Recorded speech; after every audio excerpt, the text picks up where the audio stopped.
Hey everyone, want to give you the heads up that the Chart Guys has a new service coming out. The Chart Guys have always had goal number one of teaching people technical analysis, but we realized through feedback that takes a whole bunch of time and some people just don't have that time with their lifestyle. So we're going to be releasing a swing report that goes out on a weekly basis, and it'll be both in written and video format. And we are currently rolling that out with our members at the moment. So keep an eye out for our social media, and certainly in front of these videos I'll let you know when that swing report goes live. Essentially, the goal of the swing report is to save you time, put in a couple dozen hours every week, get this report out, and ideally help you profit.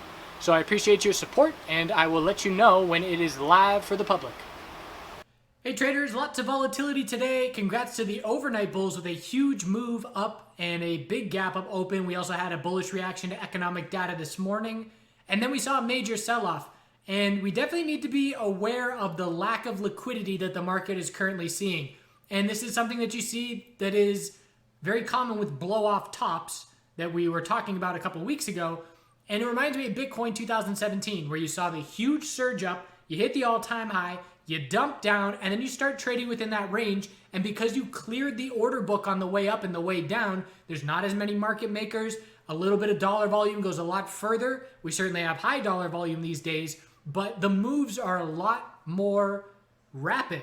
Very fast. The dump that we saw today, we were certainly very overextended. The hourly time frame had not consolidated in $10 on SPY, but we dropped from pre-market, and then after a little bit of trading this morning, just a complete dump of $8 in less than a half an hour. Right about a half an hour, we dumped $8, and then there was a massive $6 bounce. So tons of volatility in both directions, and it happens very quickly, which means two things. Number one, if you are less confident of a trader, if you're just starting out, if you are conservative, you are using smaller positions, because the same dollar movement on a $100,000 position 6 months ago, you're now going to get the same dollar movement on a $50,000 position in this market environment.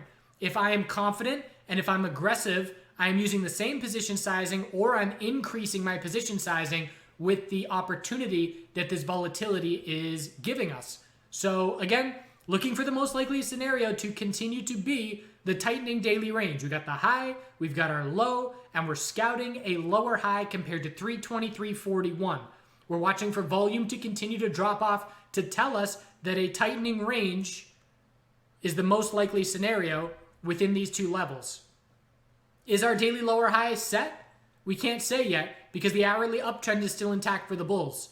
SPY pulled back, hit the low of the day, bounced, set an hourly lower high, pulled back into the close, set an hourly higher low, or is attempting to set an hourly higher low. It's just an hourly equilibrium.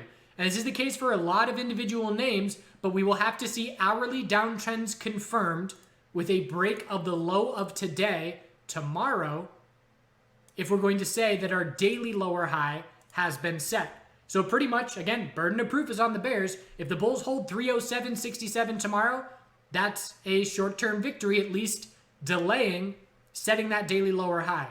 If that level of 307.67 breaks, then we have our daily lower high set, and we're looking right back down to the line in the sand support of 296.74. And you can find hundreds of stocks that have this same setup. And even our lead tech bulls, Apple, failed to break the all-time high, but still very strong.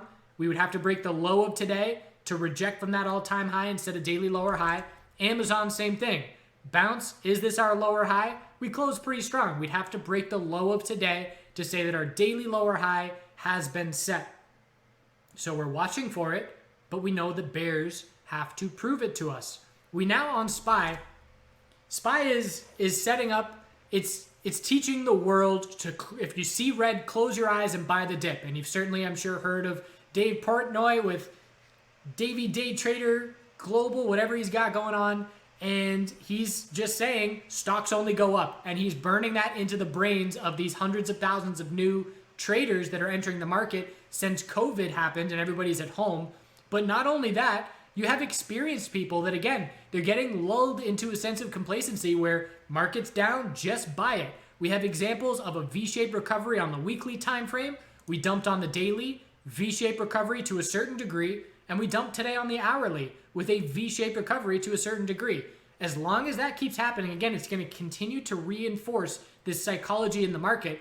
And it's working for now, absolutely. But there will come a time where it doesn't work. And that's when things are going to get really interesting in this market. So, overnight tonight, we're watching the S&P 500 futures hourly equilibrium because this pattern is going to break before the S&P 500 starts trading tomorrow. Oftentimes, I will note that the futures chart will make a break of a technical level, but then by the time the market opens, we're back within that range, and it's then up to the S&P 500 bulls during regular trading hours with significant volume required. It's then up to the bulls or the bears to break the range during regular trading hours. So we'll see how we break from this hourly equilibrium, but we'll also make note as to whether or not SPY is still within the tightening range when we open tomorrow morning. IWM, is the daily lower high set? Maybe. We got to break that low of yesterday. Hourly time frame, high, low, lower high, tightening range. If the low of today breaks tomorrow, daily lower high is set, and we look back down to the line in the sand support, 133.28. So you're going to get the idea here that every name I'm about to go through, burden of proof is on the bears to break the low of today tomorrow for daily lower highs to be set. QQQ, same thing. High, low, not confident that it's a lower high. Bears have to break 239.10 to set that daily lower high.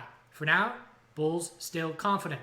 XLV, solid bounce, but anything under 104.22 is a daily lower high, but well above the low of the day, bulls have space to work with.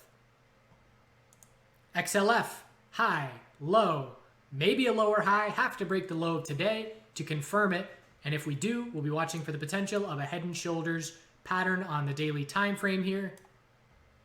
But bears must follow through tomorrow. If they don't, bulls are just fine. XBI, daily lower high resistance, 106.05. A little bit of a different setup than most of the individual names that we've looked at, but what's most clear is this daily lower high pattern. And if we do not break 106.08, that pattern remains intact. SMH, anything under 154.73 is a daily lower high. Bears have to show up tomorrow. Just like the VIX bulls have to show up tomorrow. VIX bulls are trying to set a daily higher low, anything above 23.50.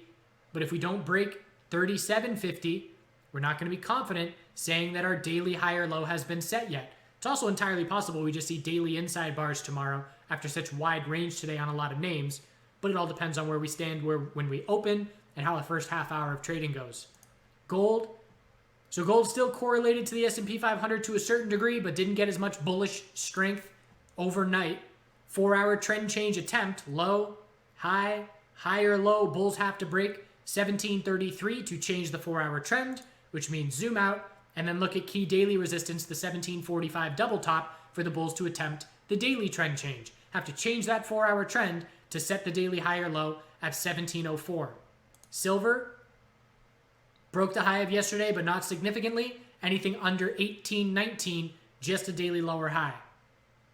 These metal bulls, they're seeing healthy weekly consolidation, but they're going to have to change daily trends back in their favor to see the spark come alive again and try and break these tightening ranges to see volatility increase. Because right now, as long as we're in these tightening ranges, even if gold is going up or silver, I know percentage-wise it's not significant. The significant moves happen when we break ranges. Here's your tightening range. Look at the move after we break it. That's when it's worthwhile to me. As long as we're in these tightening ranges, I'm not missing anything by not being in a position. Now, obviously, it's possible that some kind of news spike makes things run without me. That's always possible, but gold hasn't really done much over the last few months. Miners had a bearish top fish today. GDX broke resistance by 2 pennies and then pulled back all day, and GDXJ failed to break its high of yesterday and pulled back. So we're not getting confirmation that our daily higher low is set on GDX. Had to see a convincing bull break for that to be the case, and that was not the case. So bulls have more proving to do, have to see a break of 33.68 to have confidence in this base of support on the daily time frame. Oil has been very correlated to SPY. Look at the hourly chart. There's your equilibrium with the S&P 500. Is a daily lower high being set? Have to break the low of today, 36.41 to say so. So that's what we're going to be watching overnight tonight. Hourly equilibrium tightening up.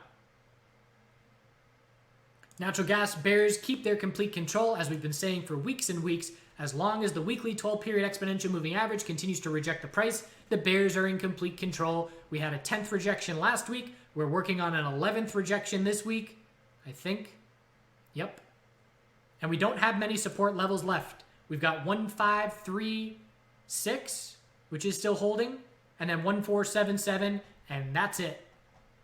So there's a potential bottom fish play there, but again, I have not trusted the natural gas bulls in a very long time, and they're not giving me any reason to trust them at this point. So that's where we stand as we head into tomorrow. Hourly equilibrium on watch for SPX 500. If SPY opens tomorrow still within this range, we will certainly be paying attention to these levels as to whether or not we are going to confirm daily lower highs being set. Hope you had a good day. Use stop losses. The volatility is certainly telling us that stop losses are key. If you walk away, go to the bathroom and get a drink of water, it's possible that you come back and the S&P 500 is down 1% from where you left it. That's all I got. Do good things. Have a good day.